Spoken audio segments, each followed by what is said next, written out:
Welcome back to my channel. ఈరోజు ఏం జరగబోతుందో తెలుసుకుందామా? ఇంకా ఎపిసోడ్లోకి వెళ్ళిపోతే బాలు ఇక లోపలికి వస్తాడు. రాగానే మీనా, ఏంటండి అలా ఉన్నారేంటి? కొంపతీసి వాడిని కనుక ఏమైనా కొట్టారా ఏంటి? అదే పని, వెళ్ళి వాడికి గాయాలకి మందు రాయు. నాకేదో అనుమానంగా ఉంది. నువ్వే వాళ్ళని పంపించావా ఏంటి నా మీద రివెన్ తీర్చుకోవడానికి? అవును, మరి నేను ఒక రాకాషిని కదా. అవును, నువ్వు రాకాషి కాదు, అందాల రాక్షసివి అంటూ బాలు మీనాని ఇక రొమాంటిక్గా చూస్తూ ఉంటాడు. ఇంతలోకి అప్పుడే ప్రభావతి, అదేంటి అలా ఎలా కుదురుతుంది? కుదరదంటే కుదరదు అని శోభతో గొడవ పడుతూ ఉంటుంది. అప్పుడే మీనా, ఇవ్వండి మళ్ళీ గొడవ? అవునా, ఈసారి ఖచ్చితంగా పెద్ద గొడవే అవుతుంది. ఏంటండి మీరు, ఇది మన ఫంక్షను, శాపనార్థాలు పెడతారేంటి? అది కాదు మీనా, మా అమ్మ పెద్ద ఒంగోలు గిత్త, ఇక ఆ డబ్బులమ్మ అమ్మ రాక్షసి, మరి ఇద్దరు కలిస్తే గొడవే కావుతుంది. మీరు ఆగండి, ఎప్పుడు ఇలాగే మాట్లాడతారు?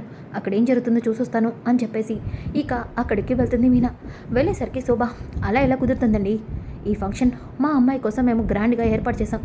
అలాంటప్పుడు మొదటిగా నా కూతురికి నల్లపూసల కార్యక్రమం జరగాలి, కానీ మీ పెద్ద కోళ్ళకి చేస్తానంటారేంటి? మేము ఒప్పుకోం. అదేంటండి, రోహిణి మా ఇంటికి పెద్ద కోళ్ళు, మనసు కదా రవి కంటే పెద్దవాడు. అలాంటప్పుడు వాళ్ళకే కదా ముందుగా నల్లపూసల కార్యక్రమం జరగాలి. అలా ఎలా మాట్లాడతారు? మీరు ఒప్పుకున్నాకే కదా మేము కూడా ఇవన్నీ కూడా రెడీ చేసుకున్నాము. ఒప్పుకున్నాను, నా కూతురుతో పాటు రోహిణికి కూడా చేస్తాను అంటే, అంతేగాని ముందు మీరు రోహిణికి చేస్తానంటే నేను ఎలా ఊరుకుంటాను అని చెప్పేసి అంటూ ఉంటే ఇక సత్యం, ప్రభా, దీనికి ఇంత గొడవ చేయడం అవసరమా? అది కాదండి, ఫంక్షన్ వాళ్ళు చేస్తున్నారు, అలాంటప్పుడు వాళ్ళకి ఎలా నచ్చితే అలా చేయడమే మంచిది అని వెనకాలనే ఇక శృతినైతే స్టేజ్ మీద కూర్చోబెడతారు. ఇక ఇంతలోకి మీనాని రమ్మని సత్యం అంటాడు. ఇక బాలుని రమ్మని కానీ నేను రాను, అక్కడ ఏదో ఒక గొడవ అవుతుంది, వాళ్ళతో నేను గొడవ పడితే అందరూ అప్పుడు బాధపడతారు అని వెనకాలనే ఇక మీనా అలాగే ప్రభావతి సత్యం అందరూ కూడా స్టేజ్ మీదకి వెళ్తారు. వెళ్ళేసరికి శృతికి నల్లపూసల కార్యక్రమం జరిపిస్తూ ఉంటారు. ఇక సురేంద్ర అలాగే శోభ మాత్రం సత్యాన్ని చూస్తూ చాలా కోపంగా ఉంటారు. ఇక శోభ, అలా ఉండమాకండి. ఎలా ఉండాలి శోభ? అసలు ఆ సత్యంగాడు నా పక్కన నాతో పాటు సమానంగా నుంచుంటేనే నా మీద నాకే అసహ్యం వేస్తుంది. వాళ్ళని ఏమీ చేయలేకపోతున్నాం. ఎందుకంటే అలా అంటున్నారు? వాళ్ళని ఏదో ఒక రకంగా అవమానించడమే కదా ఈ ఫంక్షన్ని మనం పెట్టింది.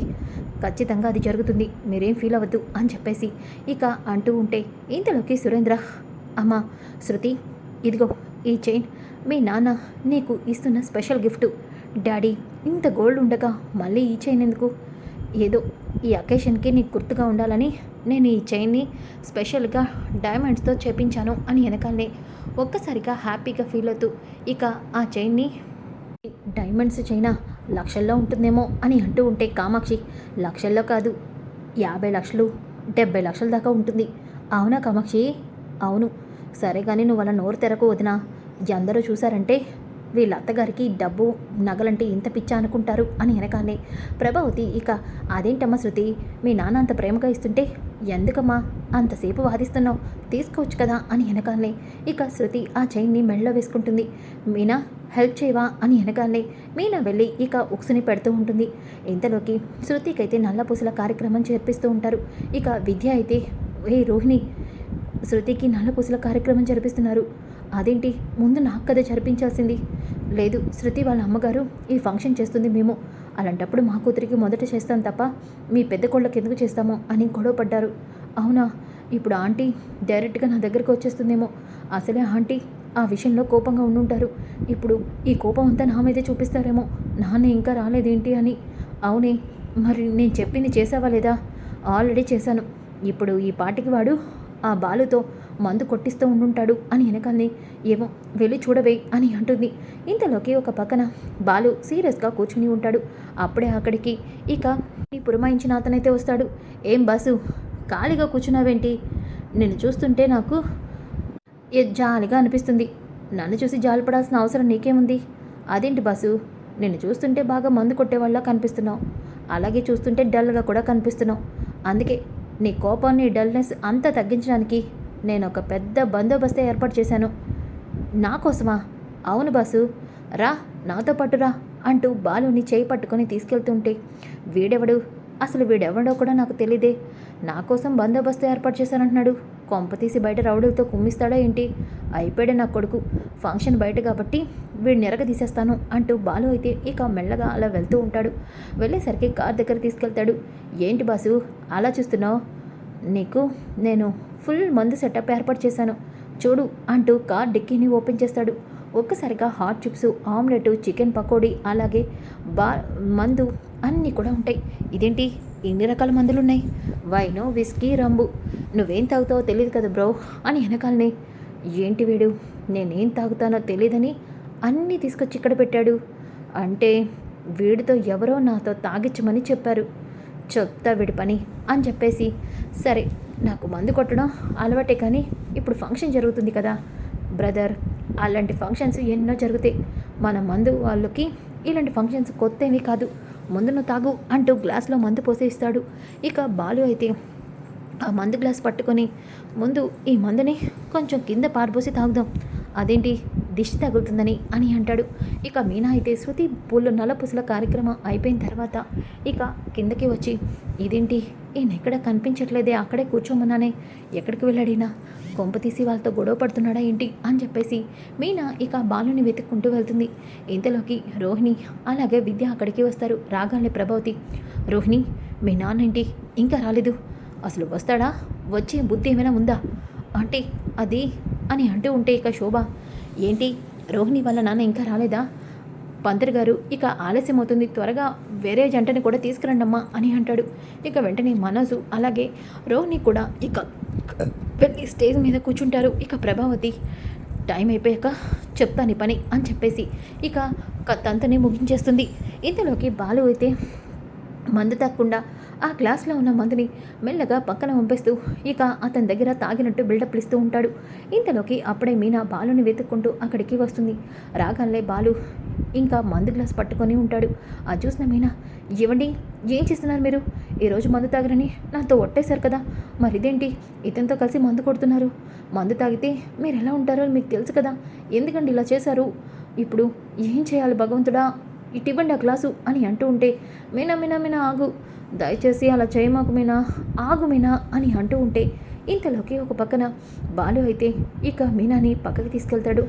ఏంటండి మీరేం చేస్తున్నారు, మాటిచ్చి మాట తప్పుతారా, మీనా నేను మాట తప్పడం కాదు, వాడిని చూసావా ఎలా ఉన్నాడు దున్నపోతులా ఉన్నాడు, వాడికి అస్సలు బుద్ధి లేదు, వాడి పని చెప్తానుండు, అది కాదు మీనా, కావాలని నేను కూర్చుంటే నన్ను బ్రదర్ బ్రో అంటూ బయటకు తీసుకొచ్చి నేను ఏం తాగుతానో తెలియదని అన్ని రకాల మందులు తీసుకొచ్చి అక్కడ పెట్టి నన్ను తాగమని అడుగుతున్నాడు. వీడిని చూస్తుంటే ఖచ్చితంగా వీడిని ఎవరో నన్ను తాగించడానికి పెట్టినట్టున్నారు. అదేంటండి, అవును మీనా, కావాలని నాతో గొడవ పడించి నన్ను అందరి ముందు బ్యాట్ చేయడానికి వీడిని ఆ డబ్బులమ్మ అమ్మాయి పురమాయించుంటుంది. అవునండి, శృతి వాళ్ళ అమ్మ ఇంత చీప్గా ఆలోచిస్తుందా, ఆ సురేంద్ర, ఆ శోభ అలాంటి వాళ్ళే మీనా, నీకు వాళ్ళ గురించి తెలీదు అని అంటూ ఉంటే ఇక బాలు, అందుకే వాడి ముందు నేను మందు కొట్టినట్టు నాటకాలు ఆడాను, ఆ ప్లాన్తోనే వాడిని ఎలా బురుడి కొట్టిస్తానో చూస్తూ ఉండు అంటూ బాలు అయితే ఇక అక్కడికి వచ్చి, ఇదిగో మా ఆవిడ అలాగే ఉంటుంది, నువ్వు పోయి అంటూ అతనితో బాగా ఫుల్గా తాగించేస్తాడు బాలు. ఇక ఫుల్గా తాగేసిన అతను, బ్రో నీతో మందు కొట్టించేశాను, ఇక నా పని అయిపోయినట్టే అని అంటాడు. వెంటనే మీనా ఆ మాట విని షాక్ అవుతుంది. అంటే ఈయన చెప్పింది నిజమే అన్నమాట అని ఇక అనుకుంటూ ఉంటే విద్య అప్పుడే బయటకు వచ్చి చూస్తుంది. ఇక బాలకు కూడా మందు కొట్టడం చూసి, అమ్మయ్య నా ప్లాన్ సక్సెస్ అయింది అంటూ రోహిణి దగ్గరికి వెళ్తుంది. ఇక రోహిణి, విద్య ఇప్పుడు కనుక మనం ఏదో ఒకటి చేయకపోతే ఖచ్చితంగా ఆంటీ నన్ను మెడపట్టి బయటికి గంటేస్తుంది, టెన్షన్ పడమాకు రోహిణి, ఎందుకు అలా టెన్షన్ పడతావు, ఏంటి విద్య ఇంత జరుగుతుంటే టెన్షన్ పడకుండా ఏం చేయమంటావు, అక్కడ వాడు మనం పురమాయించిన వాడు బాలుతో ఆల్రెడీ మందు కొట్టించాడు, కాసేపట్లో చూడు ఇక్కడ గొడవ జరుగుతుంది, ఇందులోంచి నువ్వు ఖచ్చితంగా తప్పించుకుంటావు అని అంటూ ఉంటే రోహిణి చాలా సంతోషపడిపోతుంది. అవునా విద్య అని అంటూ ఉంటే అప్పుడే మనోజ్ అక్కడికి వస్తాడు. రోహిణి ఇదేం బాలేదు, ఏమైంది మనోజ్, నువ్వు చేసే పని కొంపతీసి మనోజ్ వినేశాడా ఏంటి అని అనుకుంటూ ఉంటే, మనోజ్ నేనేం చేశాను, నువ్వేం చేయడం ఏంటి, మీ నాన్న ఈరోజు వస్తారు అన్నావు కదా, నన్ను ఇంట్రడ్యూస్ చేస్తానన్నావు, బిజినెస్కి మనీ కూడా ఇప్పిస్తానన్నావు, మరి ఇప్పటి వరకు మీ నాన్న రాకపోవడం ఏంటి, రోహిణి అమ్మ నన్ను బాగా అడుగుతుంది, ఎట్టి పరిస్థితిలో మీ నాన్న ఈరోజు రావాలి, మనోజ్ నాన్న ఆల్రెడీ బయలుదేరారు, ఫ్లైట్లోనే ఉన్నారు, తప్పకుండా వస్తారు అని అంటూ ఉంటుంది. ఇంతలోకి అప్పుడే బాలుగాడు తాగుబోతుని కొట్టుకుంటూ లోపలికి తీసుకొస్తాడు. ఒక్కసారిగా శోభ అలాగే సురేంద్ర షాక్ అయిపోతారు.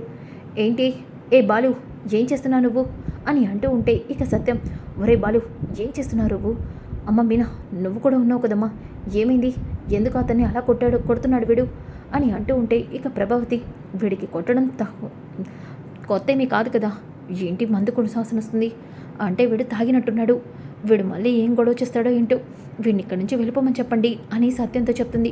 ఇక శోభ, ఏవండి, మనకి మంచి అవకాశం దొరుకుతుందని ఎదురు చూసాం, ఇదే మంచి అవకాశం, అసలు ఈ అవకాశాన్ని మనం వదులుకోవద్దు అని చెప్పేసి అనగానే సురేంద్ర, ఏయ్ నీకు అసలు సెన్స్ ఉందా, ఇలాంటి కార్యక్రమాలకి మందు ఎవరైనా కొడతారా, మందు కొట్టడానికి నీకు సిగ్గులేదు, హలో సార్ ఆగండి, మరి అంత నటించే మాకండి, వీడిని పురమాయించి నాతో మందు కొట్టించి నాతో గొడవ చేయించాలని మీరే నాటకాలు ఆడారు, దొరికిపోయేసరికి ఇద్దరు అమాయకుల్లాగా నాటకాలు ఆడుతున్నారేంటి అని వెనకాలనే శోభ, ఏం మాట్లాడుతున్నాడు మీ అబ్బాయి, అసినా మాకేం అవసరం, అసలు అతను ఎవరో కూడా మాకు తెలీదు, అలాంటిది వాడిని మేమిక్కడ ఈ బాలు గురించి ఎందుకు పెడతాము అని చెప్పేసి శోభ భుజాలు తడుముకుంటూ ఉంటుంది. ఇంతలోకి అప్పుడే విద్య, ఏమైంది గొడవ అంటూ అక్కడికి వస్తారు. ఒక్కసారిగా బాలు అతన్ని పట్టుకోగానే విద్య రోహిణి టెన్షన్ పడిపోతూ ఉంటారు. ఇక బాలు, ఏంటి అలా చూస్తున్నావు, నిన్ను నాతో మందు కొట్టించమని ఎవరు చెప్పారు, చెప్తావా లేదా అంటూ తనని బాగా కొడుతూ ఉంటాడు. ఒక్కసారిగా అతను, చెప్తాను సార్ చెప్తాను, ఇదిగోండి ఆ మేడమే మీతో మందు కొట్టిస్తే డబ్బులు ఇస్తానంది, మీతో ఫుల్గా మందు కొట్టించి మిమ్మల్ని గొడవ చేసేలా చేయమంది, అందుకే ఇదంతా చేశాను అంటూ రోహిణి విద్య వైపు చూపిస్తుంది. అది చూసి సత్యం అలాగే ప్రభావతి ఒక్కసారిగా షాక్ అయిపోతారు. ఇక మీనా కూడా షాక్ అయిపోతుంది. శోభ సురేంద్ర కూడా షాక్ అవుతారు. ఇక వెంటనే ప్రభావతి, రోహిణి ఏంటి వీడన్నది నిజమేనా ఆంటీ అది అని అంటూ ఉంటే, ఏంటి మేడం ఇతను నన్ను చావబాతున్నాడు, మీరు ఎప్పటికైనా నిజం చెప్పండి, మీరేగా చెప్పారు, మీరు చెప్తేనే కదా నేను ఇదంతా చేశాను, మీరేగా నాకు డబ్బులు ఇచ్చారు అని అంటూ ఉంటే ఇక బాలు, పాలరమ్మా అంటే నా మీద ఈ కుట్ర పన్నింది నువ్వా, నా మీద ఇంత పెద్ద కుట్ర చేస్తావా అని వెనకాలనే మీనా, రోహిణి మా ఆయన నీకే అన్యాయం చేశాడని, ఎందుకు మా ఆయన్ని ఇలా తాగించి ఫంక్షన్లో గొడవ చేసి మా ఆయన్ని అందరి ముందు తలదించుకునేలా చేద్దామని ఎందుకు అనుకున్నావు, చెప్పు రోహిణి, మా ఆయన నీకు ఏ అన్యాయం చేశాడు అని అంటూ ఉంటే ఇక ప్రభావతి ఒక్కసారిగా రోహిణి చెంప పగలగొడుతుంది.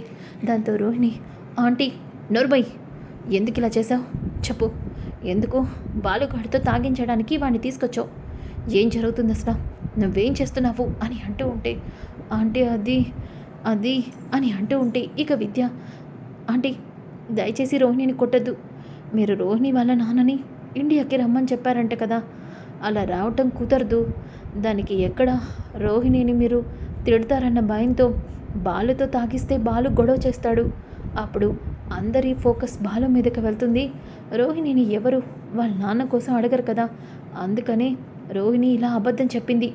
అవును, మీ అందరూ అనుకున్నట్టు రోహిణి వాళ్ళ నాన్న దుబాయ్లో లేరు, అసలు రోహిణికి నాన్నే లేడు, చిన్నప్పుడే రోహిణి వాళ్ళ నాన్న చనిపోయాడు, తనొక అనాథ అని అనగానే ఒక్కసారిగా ప్రభావతి అలాగే అందరూ కూడా షాక్ అయిపోతారు.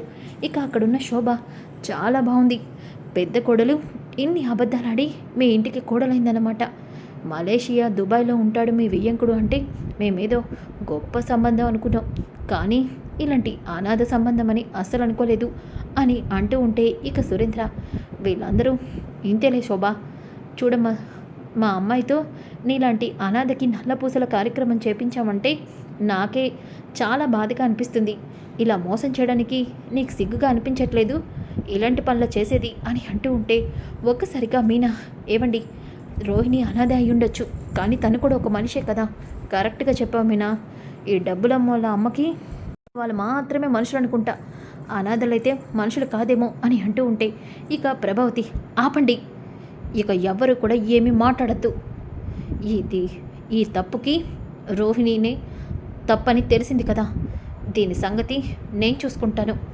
వదిన గారు నల్లపూసల కార్యక్రమం అయిపోయింది కదా, ఇక మేము వెళ్తున్నాము, రోహిణి నీతో నేను మాట్లాడాలి పద అంటూ మనోజ్ అలాగే అందరూ కూడా ఇక ఇంటికైతే వచ్చేస్తారు. రాగానే ఇక ప్రభావతి చాలా కోపంగా ఉంటుంది. ఫస్ట్ నుంచి జరిగినవన్నీ కూడా గుర్తు తెచ్చుకుంటుంది. ఒక్కసారిగా రోహిణి, ఆంటీ అది నేను మిమ్మల్ని మోసం చేయడానికి అలా చెప్పలేదు ఆంటీ, అసలు ఏం జరిగిందంటే, నోర్బై నువ్వు ఇంకొక్క మాట కూడా మాట్లాడద్దు అంటూ రోహిణి చంప పగలగొడుతుంది. ఒక్కసారిగా సత్యం, బాలు అందరూ కూడా షాక్ అవుతారు. ఇక సత్యం, ప్రభా ఏం చేస్తున్నావు నువ్వు? ఇంటి కోడల్ని అందరి మధ్యలో ఇలా కొట్టడం మంచిది కాదు. మరి ఏం మంచిదండి?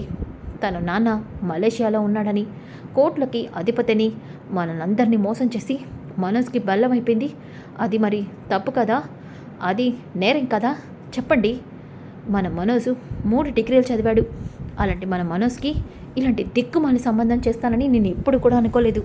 కానీ ఈ రోహిణి ఎంత మోసం చేసి మన మనోజ్ని పెళ్లి చేసుకుంది అని అంటూ ఉంటే ఇక బాలు, తప్పులేదులే లక్షావతి, ఎలాగో ఈ లక్షలు మింగేసినోడికి ఇంతకన్నా గొప్ప పిల్ల రాదులే, ఇద్దరు సమానమే.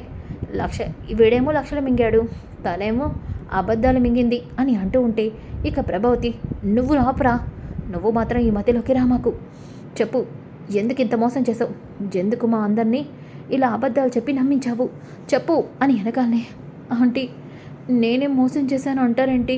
మీరు కూడా మనోజ్కి ₹1,00,000 జీతం అని చెప్పారు కదా. అలాగే మనోజ్ ఎవరిని ప్రేమించలేదు అన్నారుగా. కానీ మనోజ్ పెళ్ళి కాకముందే 40 లక్షలు ఒక అమ్మాయికి ఇచ్చి మోసపోయాడుగా. అలాగే మనోజ్కి ఇప్పటి వరకు జాబ్ కూడా లేదు. నేను ఎప్పుడైనా వాటి గురించి అడిగానా? నోర్బై, ఏంటి నాకే సమాధానం చెప్తున్నావు? అంటే నువ్వు చెప్పిన అబద్ధాల కంటే మేం చేసినవే పెద్ద తప్పులు అంటావా? నేను అలా అనలేదు ఆంటీ. ఏంటి అనలేదంటున్నావు? మమ్మల్ని ఇంత మోసం చేసి నువ్వు మనోజ్కి పెళ్ళంగా ఈ ఇంట్లో ఉంటే నేను చూస్తూ ఊరుకుంటాను అనుకుంటున్నావా? Aunty please aunty. ఆంటీ లేదు, గడుదు గుడ్డు లేదు. నన్ను మోసం చేసిన నువ్వు ఒక్కరోజు కూడా ఇంట్లో ఉండడానికి వీల్లేదు అంటూ రోహిణిని మెడపట్టి బయటికి గంటేస్తుంటే ఇక శృతి, ఆంటీ ఇది మరీ దారుణంగా ఉంది. రోహిణి అబద్ధం చెప్పిందని వాళ్ళ పెళ్ళినే క్యాన్సిల్ చేస్తారా? అయినా మీరు మనోజ్ డెసిషన్ కూడా అడగాలి కదా అని అంటూ ఉంటే ఇక బాలు మనోజ్ వైపు చూస్తాడు. ఇక సత్యం, ఒరే మనోజ్, ఏంట్రా మీ అమ్మ అన్ని మాటలు మాట్లాడుతుంటే నువ్వు మాత్రం ఒక్క మాట కూడా మాట్లాడవేంటి? నా నిర్ణయం అమ్మ మాటే.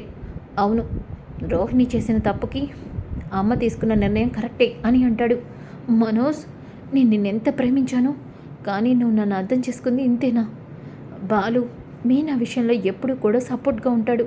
కానీ నువ్వు, నేను నీకు ఇంత చేసినా నన్ను మాత్రం ఎప్పుడు భారీగా సపోర్ట్ చేయవా అని అంటూ ఉంటుంది Rohini. So friends, coming episode ఇలాగే చాలా చాలా ఇంట్రెస్టింగ్గా ఉంటాయి. డోంట్ మిస్ అవ్వకుండా ఉండాలంటే మన ఛానల్ని సబ్స్క్రైబ్ చేసుకోండి. అలాగే ఈ వీడియో నచ్చితే లైక్ చేయండి, షేర్ చేయండి. Thanks for watching.